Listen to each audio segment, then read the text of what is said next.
So we want to honor the time you are giving us tonight on such short notice, with so much going on in the world, so much going on in our own state. I hope y'all are safe and warm and you have power, hopefully. If you are here, we're so glad you're here. So I will go ahead and pass it off to Jerry Green, our next governor of Tennessee.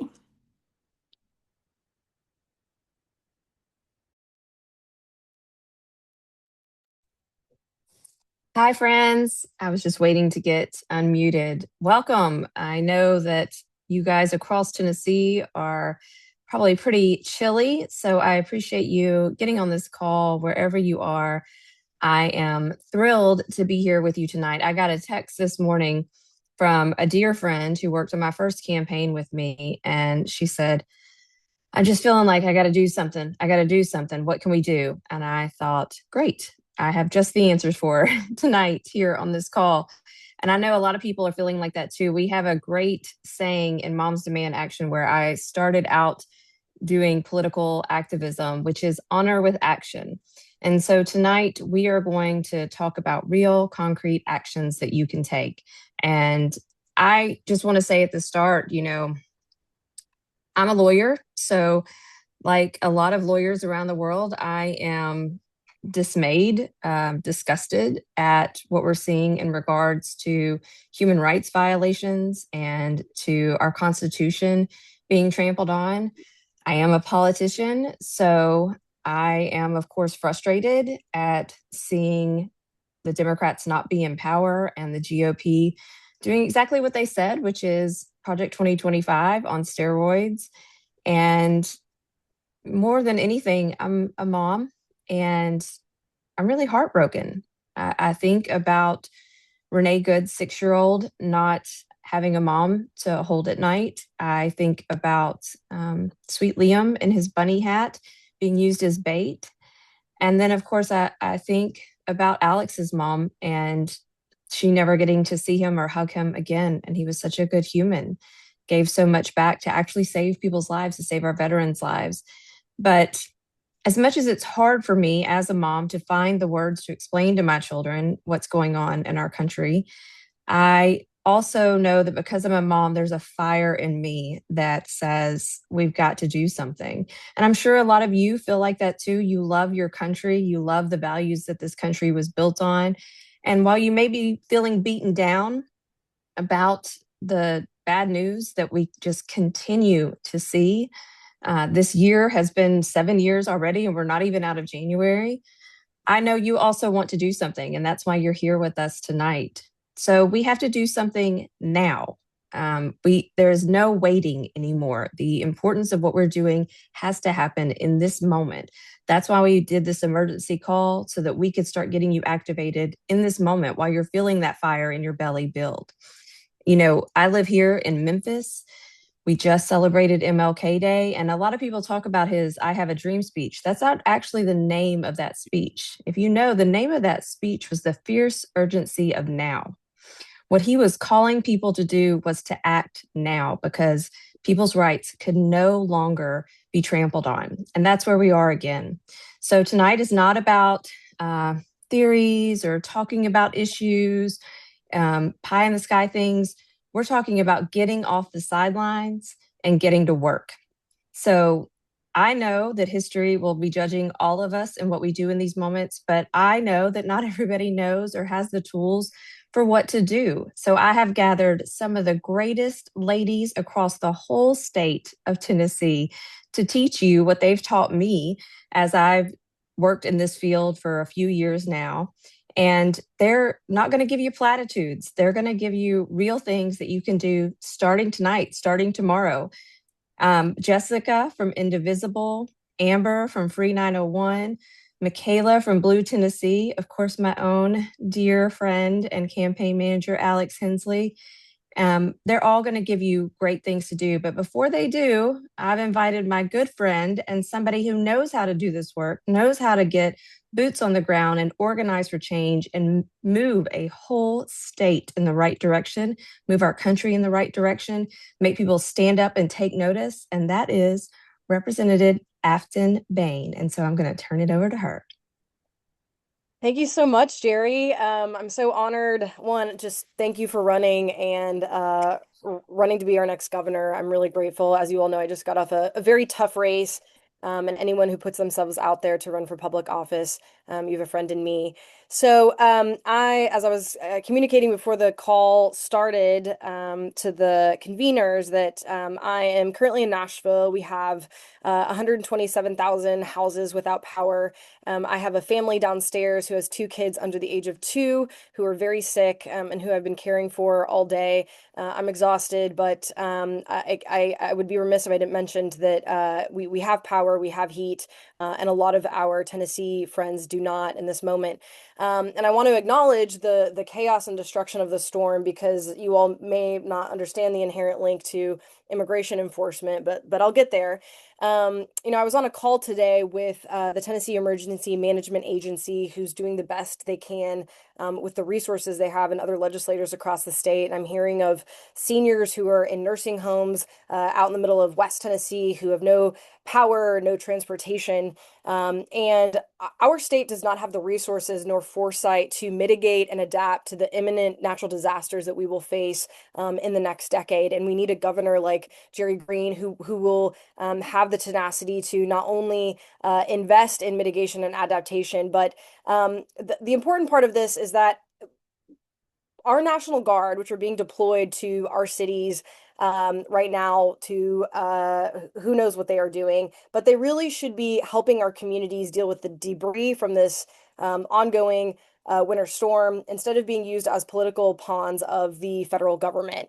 And the real threats to Tennesseans are not immigrants or refugees, they are the floods and tornadoes and hurricanes that have claimed hundreds of Tennessee lives and caused billions of dollars in damage. I'm going to drop an op-ed that I wrote in the Tennessean that highlights this and draws the narrative. But this is a narrative that you all can use in your communities as you are standing up for our immigrant neighbors and sisters, brothers and sisters. So I wanted to talk I've heard a lot of online discourse about abolishing ICE.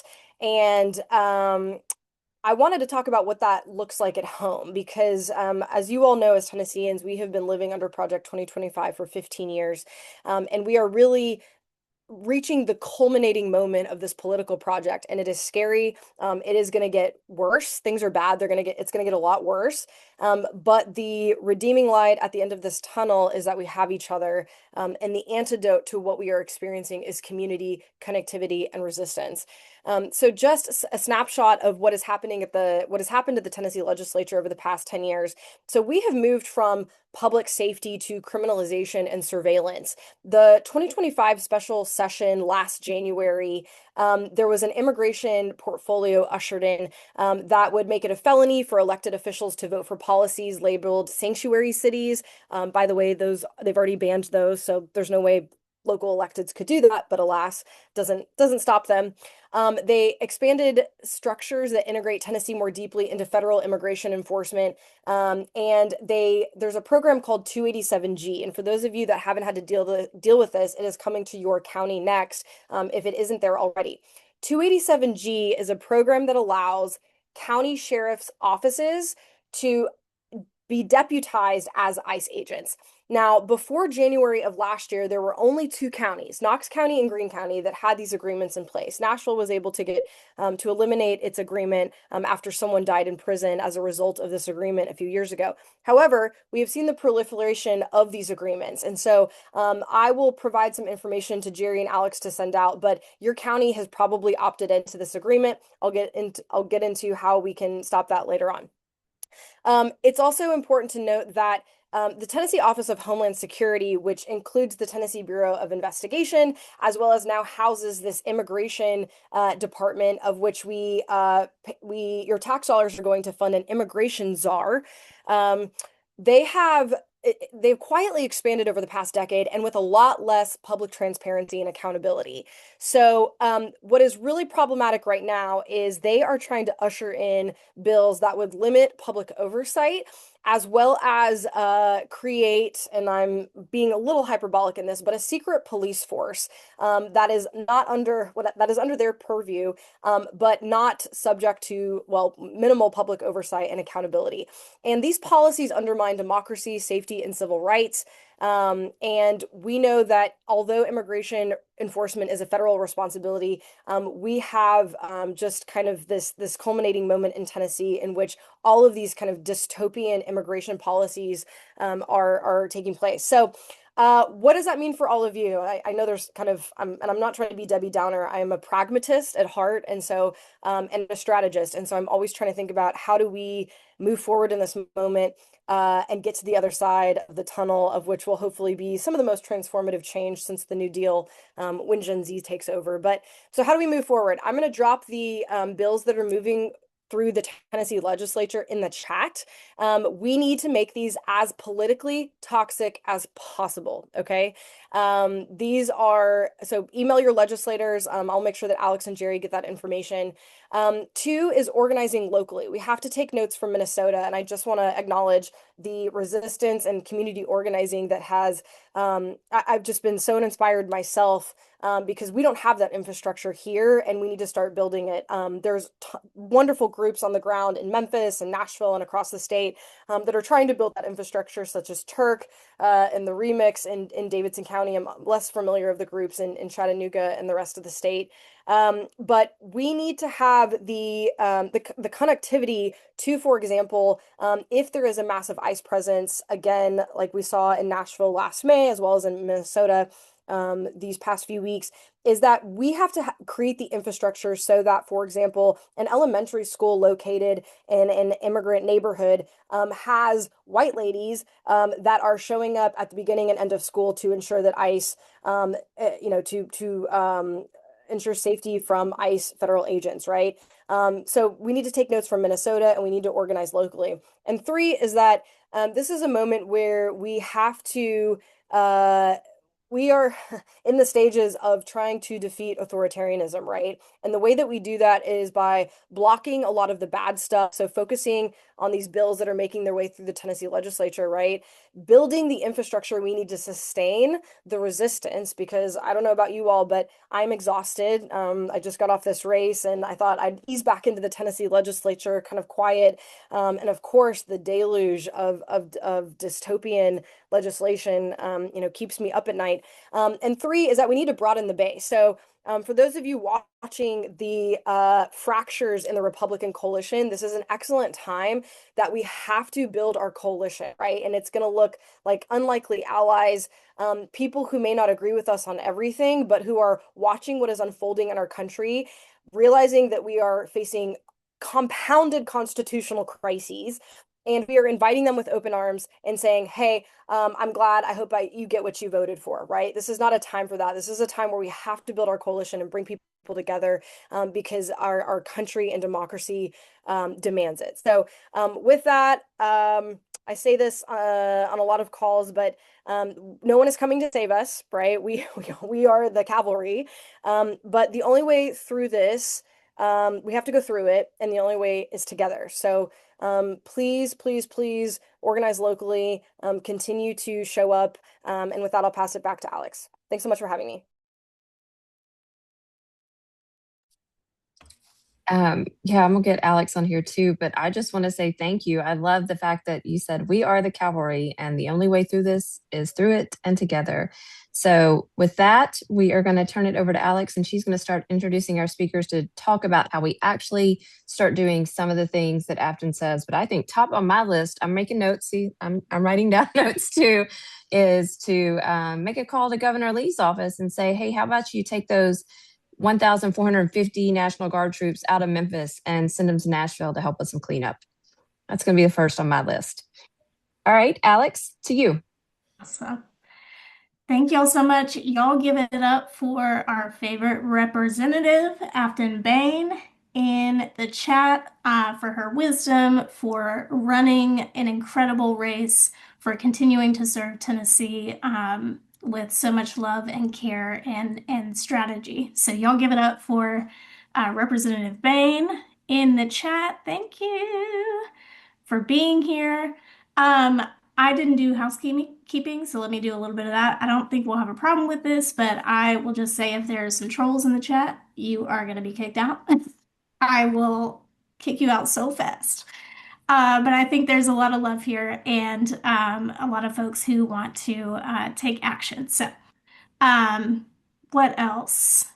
We will have question and answer time at the end. So we'll have our speakers, we'll have some calls to action. Make sure to take some notes on what they're talking about, but we will make sure to send you the recording, we'll send you the presentation, we'll send you everything we are talking about and some resources after this call tomorrow.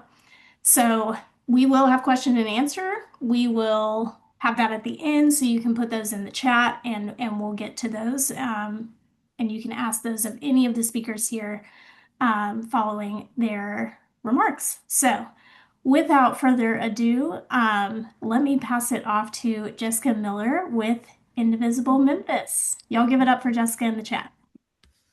It's a tall order to go right after Ashley, but I'm gonna try to live up to it. Hi, for those who don't know me, I am Jessica Miller. I organize with Indivisible Memphis, and I help run the Immigrant Pantry in Memphis. The pantry didn't start as a nonprofit plan or a program. It started last summer when a group of Indivisible members looked around at what was happening to our immigrant community, the raids, the fear, the quiet devastation ICE was leaving behind, and we made a decision.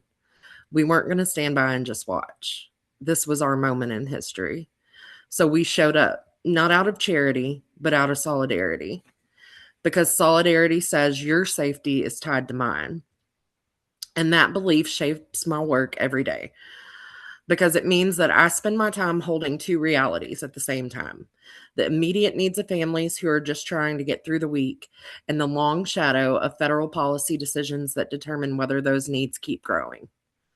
I'm here tonight because if we don't connect those two things, survival and policy, we miss where our power actually lives. When people hear the phrase federal overreach, it can sound abstract, but in our community, it looks and feels very real. It looks like parents who stop driving their kids to school because they're afraid of being pulled over. It looks like grandparents skipping medical appointments. It looks like families rationing food because they're scared to leave their homes. These aren't random hardships. They are predictable outcomes of policies that prioritize enforcement over humanity. And the people living in this reality aren't statistics. They're our neighbors. They work, they pay taxes, they raise their kids. They're doing everything they're told is right and still living one policy decision away from a crisis. I want to ground this in something real. A few months ago, a mom contacted our pantry in Memphis with her two kids. She hadn't shopped for herself in weeks, not because she didn't need food, but because she was afraid and scared of what would happen if she left her home. Her partner had been detained after a routine interaction, no violent crime, no threat to public safety, just enforcement. What stayed with me wasn't just the fear, it was what she said next, because she said, I don't know how to explain to my kids that doing everything right still isn't good enough. What we do is not charity, as I said. Charity asks, how can I help you? And solidarity says, your fight is my fight, and I will stand beside you. Mutual aid is solidarity in action. It keeps people alive, and we will never abandon it. But we also need to be honest with ourselves. We cannot mutual aid our way out of bad federal policy. We can feed families tonight and still wake up tomorrow to Congress expanding the very systems that put them in danger. That's not a failure of mutual aid. That's what happens when relief is not matched with resistance. Solidarity doesn't stop at meeting needs. It demands change. Right now, Congress is considering appropriations that continue expanding the power of DHS and ICE. And here's the truth people need to hear clearly. ICE is already the most heavily funded federal law enforcement agency, thanks to the big, beautiful, ugly bill Congress passed last year. They don't need any more money. What they need are limits and accountability. A no vote on this appropriations package sends a bold message. No more blank checks, no more funding terror in our communities, no more funding agencies that separate families and cause preventable deaths. That message only happens if representatives and senators know that we are watching them. I hear a lot calling doesn't matter, but it does. Congressional offices log calls, they track emails, they count voicemails, they notice patterns, especially when they spike around specific bills. Silence reads as permission, and pressure changes behavior. So here's what I'm asking you all to do tonight. First, contact your senators of this week. Tell them that you oppose increased DHS and ICE funding and that you expect them to vote no on this appropriations bill.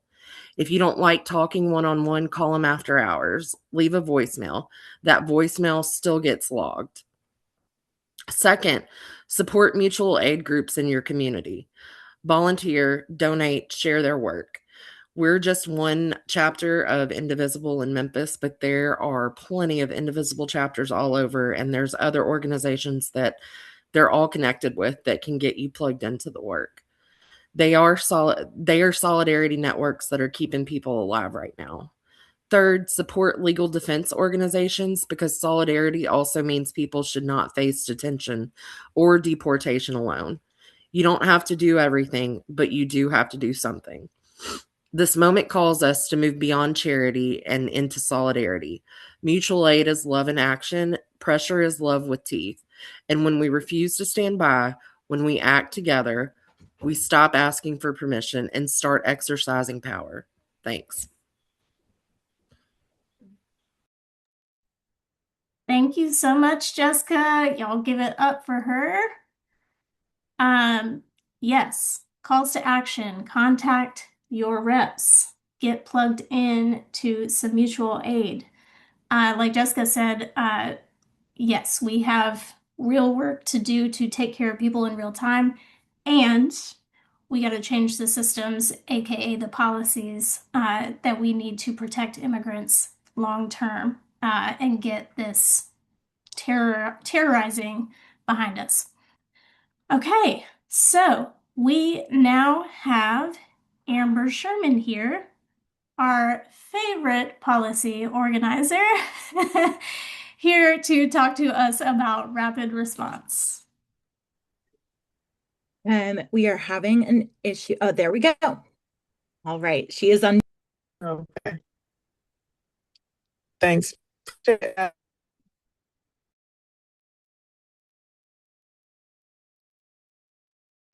kind of long for rapid is basically responding in a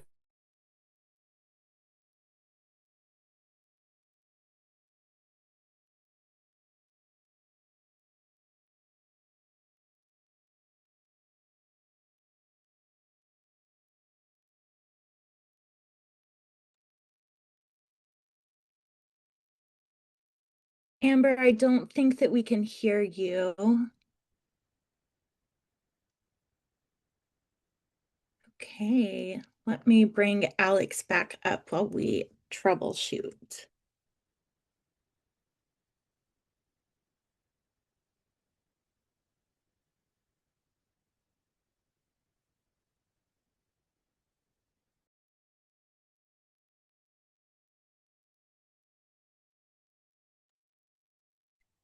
Okay, friends, we are going to come back to Amber while we figure out the tech situation.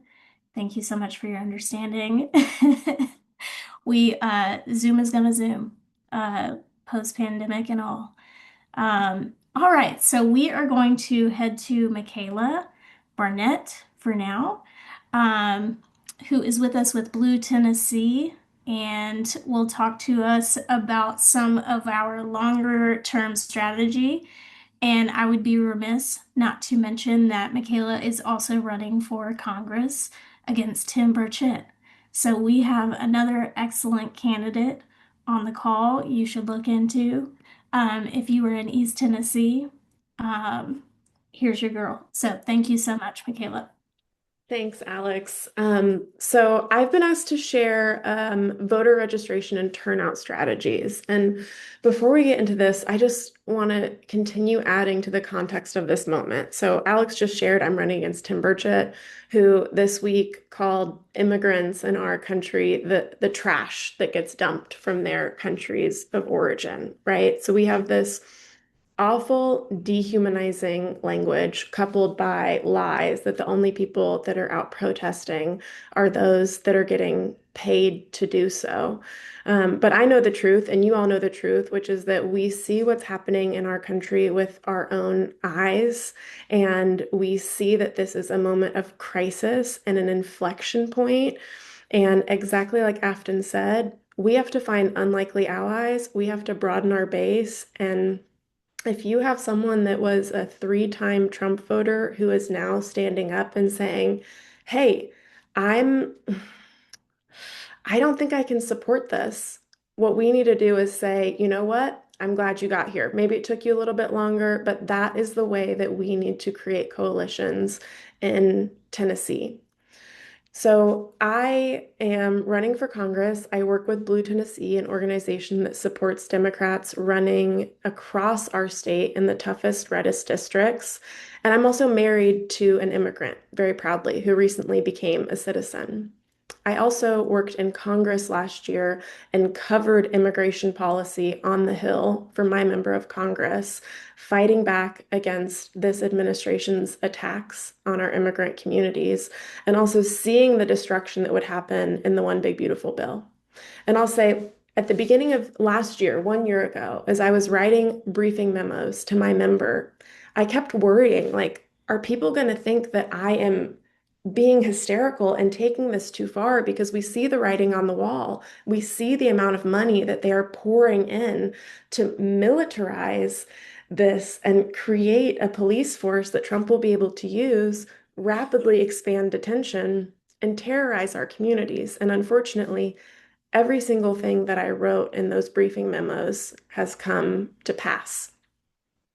So, what do we do about this? I know it feels like the midterms are both a long way away and right around the corner, but y'all, we have to turn out people at a level that we have never seen before in our state. Many of you probably know that we have some of the lowest voter turnout in the country, right? We almost always rank at the lowest. And why is that? Right? We have historical disenfranchisement. We have a lot of policies that make it harder to vote in our state. But we also have a crisis of disempowerment where people feel like no matter what they do, their vote isn't going to matter. But I'm going to tell you that from Jerry's governor race to your local city council and school board, every single vote matters. Here in Knox County, we had a county commission meeting tonight, just about an hour before this call. And one of our county commissioners, a Republican, was going to speak on a Christian view of immigration. Now, I'm not going to surprise anyone here when I tell you that his points was not about welcoming the foreigner into your land and treating them with dignity, right? That man won his seat by less than 300 votes in a place that a lot of folks say one vote doesn't matter. I'm here to tell you that it does. So, what we need you to do is help mobilize mass voter registration in our state over the coming months so that we are ready for our local elections and we are ready for our midterms, because we cannot have anyone sitting this out. I gotta tell you, like, I know it's really hard. Our house is on fire, and we have to be like grabbing buckets and rushing to put out the flames as quickly as we can. And in a state like Tennessee, we also have to be building for the future and building long-standing political infrastructure so that no matter what happens in these current elections, we're building for the future. Because that's what Republicans have done in our state over the last 20 years. And that is our task now. But in terms of the actual concrete steps that you need to take to make sure that everyone, independent, Democrat, people that feel politically homeless on the left and the right, three-time Trump voters that are seeing the light are ready to vote, is you need to be joining your local groups like League of Women Voters, Indivisible, your local Democratic Party to start mobilizing voters en masse and getting them registered. For my campaign events, we're going to start having voter registration cards every single time because as hard as it is right now, and I never want to be fatalistic, we're going to have many more chances even after the midterms. But Trump is already speaking to how they are going to try and take away our power in these next elections. So we have to show up at levels that they cannot deny. The last few weeks, we have been seeing things with our own eyes that they have their propaganda talking points ready for right out the bat. We have to expect that in these threats with the next elections, and we have to show up in such a way that our victories and our election results are undeniable. And the way that we get started is by registering everyone to vote, running candidates that people are excited as hell to vote for, and creating political movements that people cannot wait to join because they see the stakes. And we are not just making a politics of division and fear, but showing our path forward and our vision for our communities and our state. So that is my message for you all tonight, which is that I know it looks bleak right now. I know our house is on fire. We're going to try and set out the fire while building flame-proof houses for the long term, and that's the only way we get through this together. Awesome. Thank you so much, Michaela. Y'all give it up for Michaela. And we've got these calls to action. So we're gonna register voters. Maybe some of y'all will run for office. We'll join some local political advocacy groups. So we have had several calls to action. On the call, we've talked about reaching out to your elected officials. Can you put your name in the chat if you can commit to doing that this week? And put a little emoji. If you can reach out to your elected officials this week. Yes. Okay. Yay. Great. And I just want to reemphasize what Jessica said. It is important to make those calls. And both Jerry and I can tell you, working inside government, you hardly get calls, you hardly get emails from your constituents in the way that you would think. And Jerry's a Democrat. I've worked for Democrats. We did not get emails. We did not get a lot of calls. So this is the case for Republicans too. I cannot emphasize enough how important it is to reach out and to not assume that someone else is. Okay? Great. Can I add to that, Alex, Yes, as someone that has please. been answering those calls in a congressional office? And Yes. I'll say that every office handles that a little bit differently. But if nothing else, when you are calling your Republican elected officials, you are keeping them from doing more harm. If nothing else, you are busying their staff and keeping them occupied so that they are not. I mean, my opponent, Tim Burchett, he doesn't really write a lot of legislation. He's not an effective legislator. I don't know how much his staff is writing, but you are keeping them on the phones and you are keeping them responding to constituent mail instead of doing all of the other shenanigans they would do. So if nothing else, even if you don't manage to change their vote, this is harm reduction. Making calls is also harm reduction when you are in a really red district. Yes. Yes. Thank you for that. And Richard, yes, even Brent Taylor, especially Brent Taylor. Okay. Yes. So we've got folks who are going to reach out to their elected officials. How about supporting some mutual aid groups? We are going to send you a list of mutual aid groups in rapid response after this call. If you can do that, put your name in the chat. Yes. Yay. Thanks, Sarah Beth. Don't say his name 3 times. Okay, yeah, we'll keep it to 2. Don't want to summon the wrong energy here. Great. Awesome. And if you don't know where to go, if you don't know what mutual aid groups to support, don't know how to get involved, again, we will send you a list. And you can also reach out to me after this call. I'll put my email in the chat later, simply alex@greenforgovernor.com. All right, so Michaela talked about registering voters.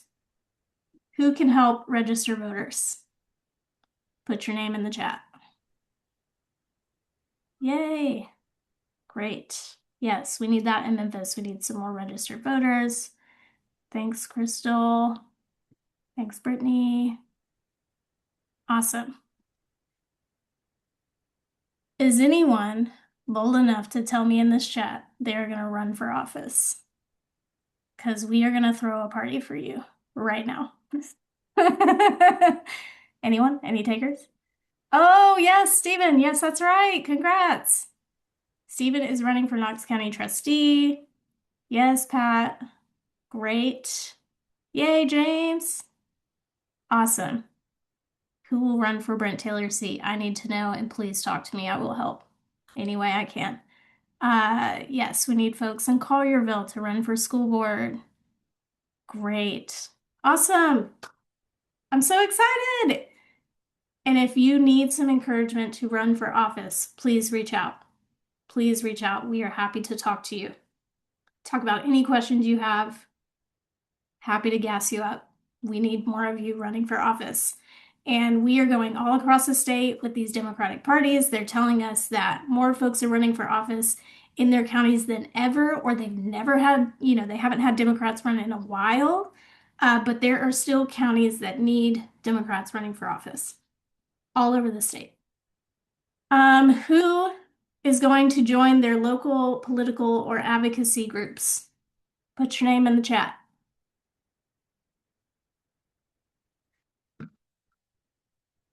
Yes. Great. Awesome. Just joined Indivisible. Great. Already run one. We know Liz. We know you're on it.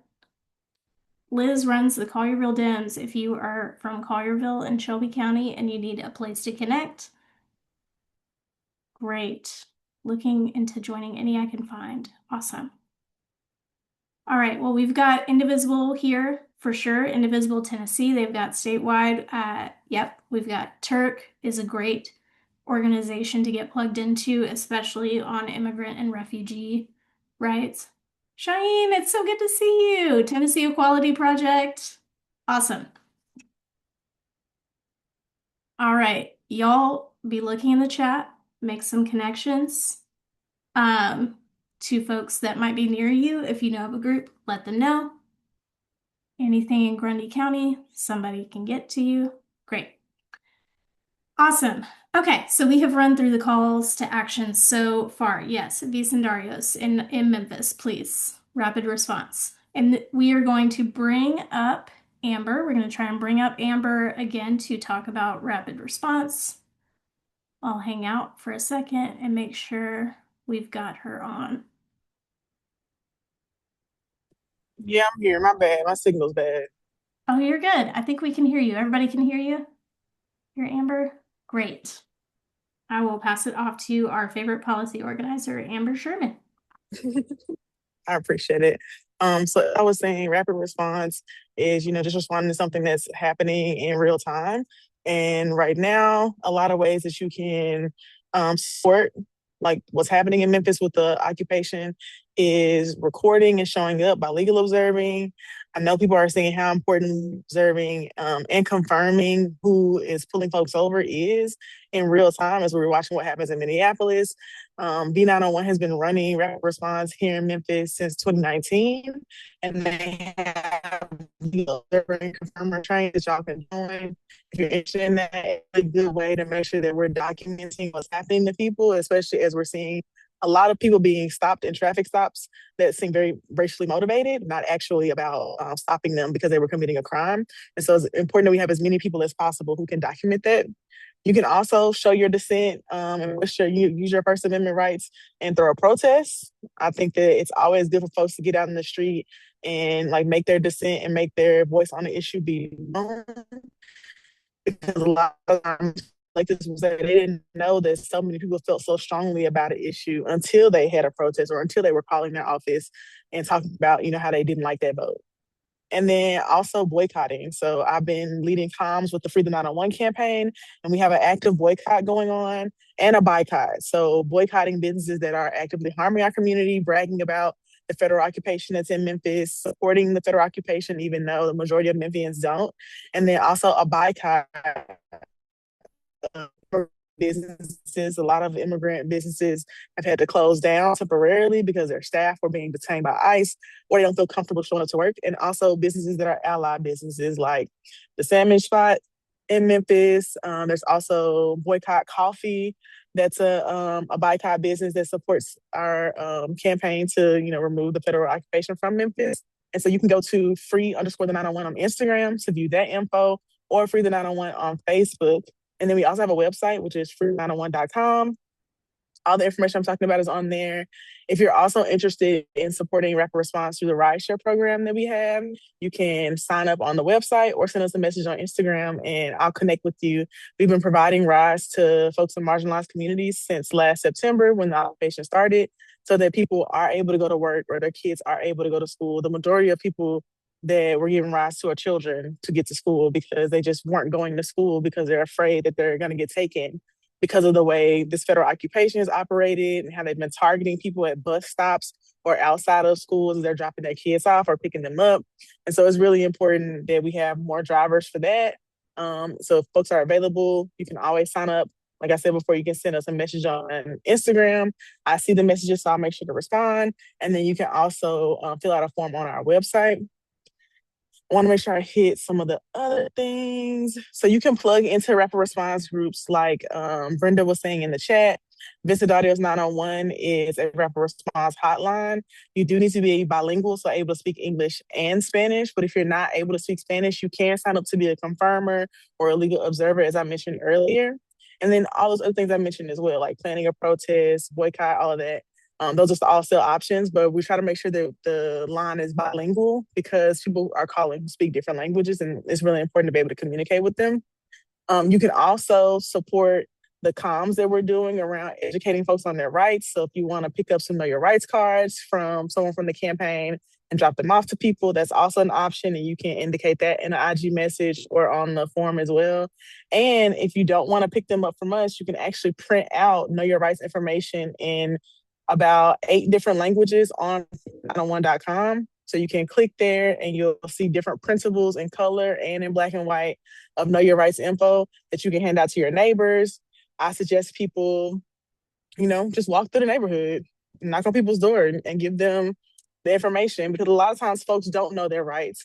And if they aren't being enforced, then they don't know to uphold them when they're being approached by police. And so a lot of times they'll end up saying too much or giving away, their rights because they don't know what they are.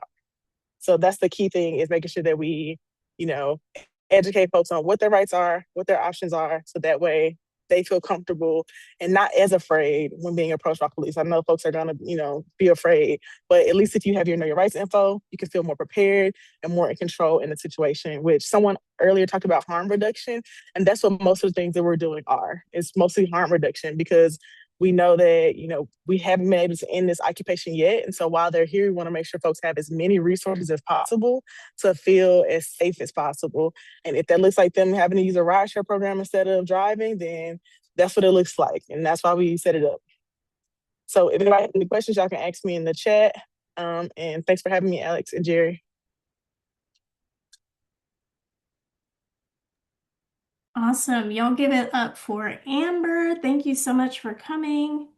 I'm going to share these calls to action from Amber and on some rapid response. So the calls to action: plug into or amplify rapid response efforts. Put your name in the chat if you are down to do that this week. And I'm about to drop a link for a list of organizations, so that'll help. Yay!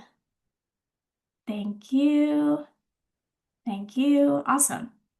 And I won't volunteer Amber for anything, but I will say for please look up Free the 901, even if you are not in Memphis and you are looking to start something that doesn't already exist where you are, or you're looking to improve what you're doing or some ideas from what Memphis is doing. Highly recommend looking at what they're doing and reaching out to them if you need some support on what that might look like. Okay, planning or showing up to a protest. Who is down to do that? Mickey, that's funny. I need a list of places I can shop. Right. Awesome. Yay, awesome. Great. Okay, and with planning protest, always connect to other folks who have done it. Always do it within community, of course. And in this instance, I would just add to what Amber talked about, just being safe, making sure everyone's safe, taking the lead from organizers, or implementing an action plan to make sure to keep everyone safe, especially if there are immigrants involved.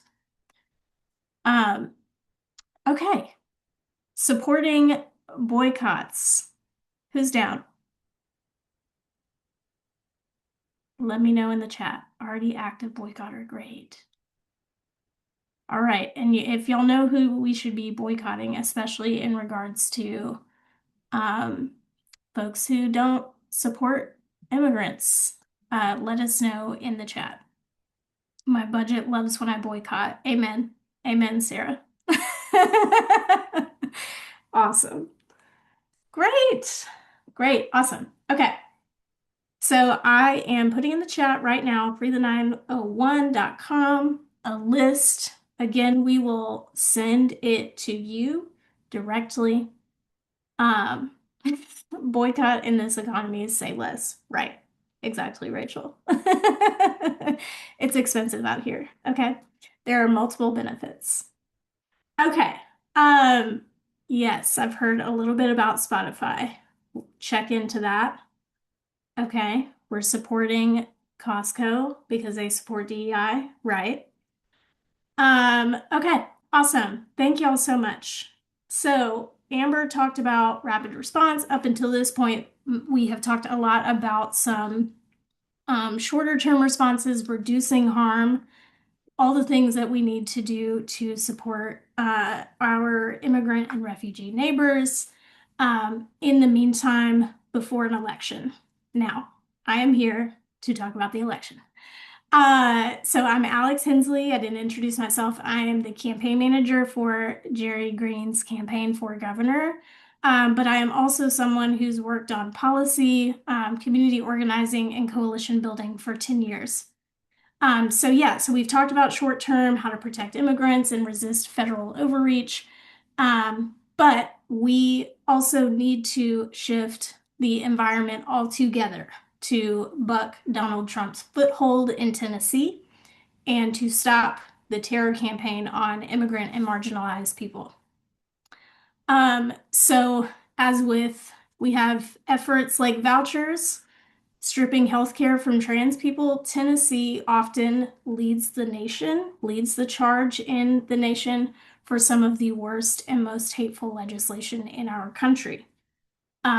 A recent headline about the immigration bills that Representative Bain shared with us reads, Tennessee's new anti-immigration measures signal the new normal for Republican states. We, right here in Tennessee, are leading the nation on what to do on immigration policy. Okay, so this is very important. These bills were formed in consultation with Stephen Miller in the White House. So I don't say all this to bring us back to a place of despair. I say this to highlight the importance of this race, of a race like Michaela's, of a race like y'all's, that several folks are running in the chat, right? But especially Jerry's run for governor. So the governor who puts the budget together for Tennessee and presents it to the legislature, which is slated to include more funding for more cooperation with ICE and local police all across the state this year. The governor puts that budget forward.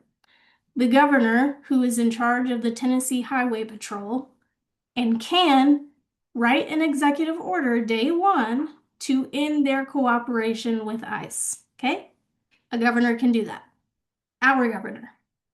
Our governor, who is in charge of the Department of Labor and can offer businesses and workers guidance on ICE access to workplaces and let them know about their rights in the workplaces.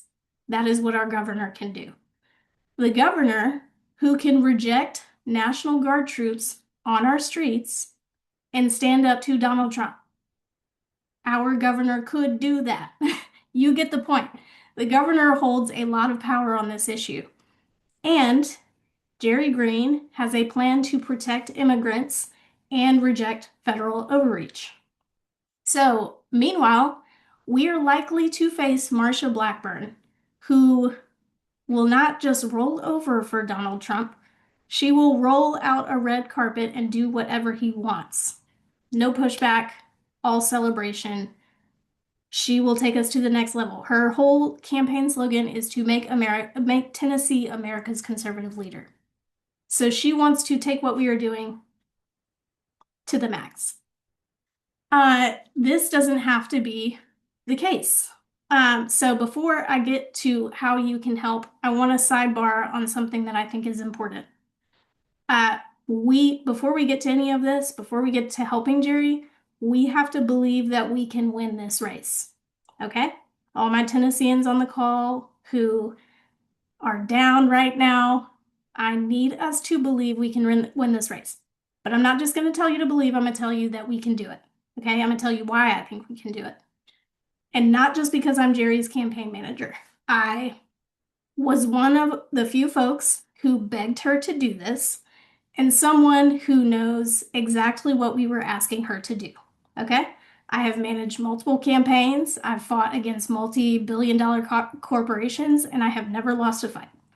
I led a campaign for an underdog who no one thought would win, who you might know, Representative Justin J. Pearson. He won his first race against a well-known candidate in a landslide. Okay, so this is my background. I'm coming into this more than being Jerry's campaign manager. I have the background, hopefully, that will tell you that I know what I'm talking about.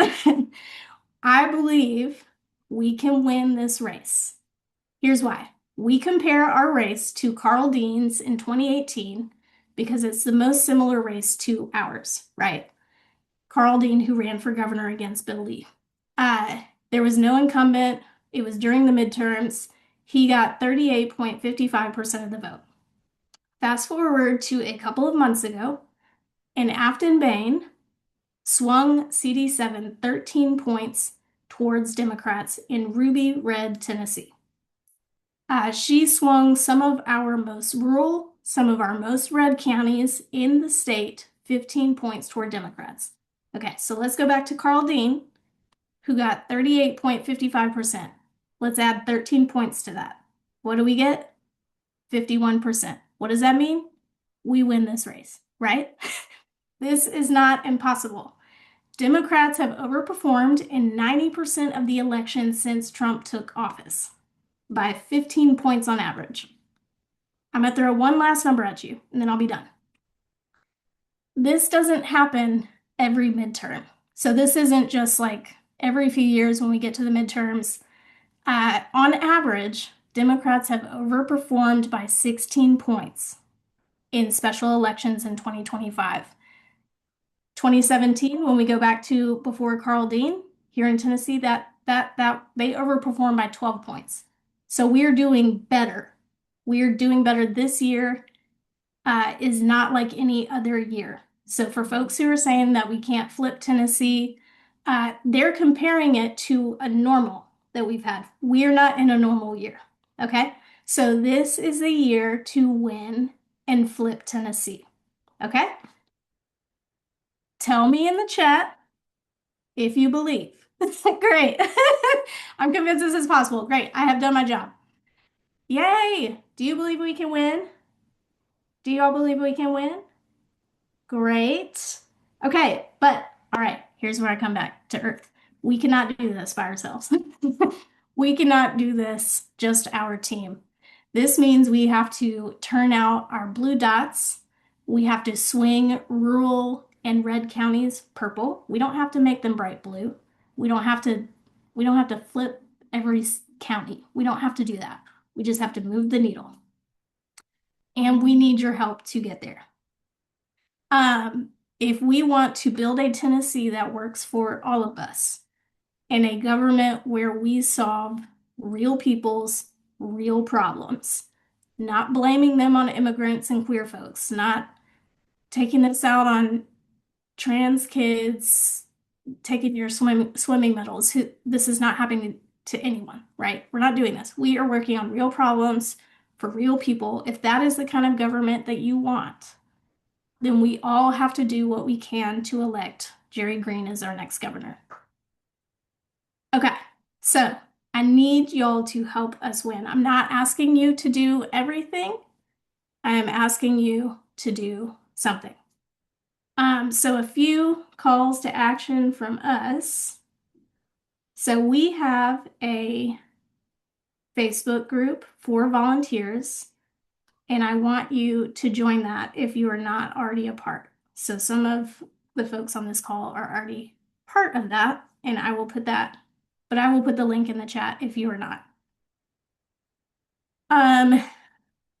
Another way you can help is to share our platform on this subject in particular. So we have just updated our platform today with more actions that we plan to take to protect immigrants, to protect marginalized people throughout Tennessee. We need people to know about it. So we can share on Facebook and we'll get comments and people will say, I'm not seeing your stuff. We're sharing it. We need your help to share it, right? We need you to be a megaphone and help us share what Jerry's plans are to protect immigrants, to reject federal overreach, to buck Donald Trump, to protect our communities. Last thing, we are asking you, I would not be a good campaign manager if I did not ask you, to set up a recurring donation. So this could be $5 a month. We have gotten donations for literally $1 a month that folks have put in, and that means the world. That means a lot to us. Like, it doesn't have to be a $500 check, that we will take it and we will be glad. This could be $1 a month. The point is committing, allowing us to plan for the future in a way that we can't usually, if it's just one-time donations. This allows us to plan for what we can do in the long term. So, calls to action. Who can join our Facebook volunteer group? Or just let me know if you're clicking on it right now. I put the link in the chat. Again, I will send it to you afterwards. Great. Awesome. Who can share our platform? Who can take a little screenshot and share the link on Facebook? Yay! Thank you. Thank you, Liz. Thank you, Morgan. Thank you, Jackie. Awesome. Sharing on postcards, yes. Sending to my mom. I love it. Thank you. Okay, who can set up a recurring donation? Yay, and I see some of y'all did this. Thank you. Thank you. Amazing. Thank you. Awesome. So, those are our calls to action. Thank y'all so much for hopping on the call. Thank you so much for, it may be $5, but I'll commit. Thank you, Rachel. I love it. Thank you. That means the world, truly. We need small dollar donors. We need more folks to participate however you can. Marcia is going to have PACs, millionaires, billionaires in her pocket. We don't have that, but we have y'all. And every dollar means something. It helps us do real work. So I appreciate it. Okay, I've talked a lot. I'm going to pass it back to our next governor, Jerry Green. Thank you, Alex. I really appreciate that. And I want to say big thanks. Can we get another round of applause for everybody who joined us, all of you who are listening, but for Jessica, for Amber, for Michaela, and for Representative Bain. I mean, I felt like I learned so much tonight and I'm feeling really empowered. I hope you're feeling empowered too.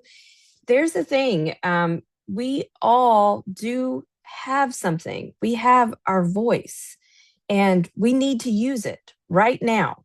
Um, if we want to have the change that all of us believe in, then we can have a different world if we use our voice for my kids, for your kids, for our friends, our families, for immigrants who believe in the American dream just as much as we do.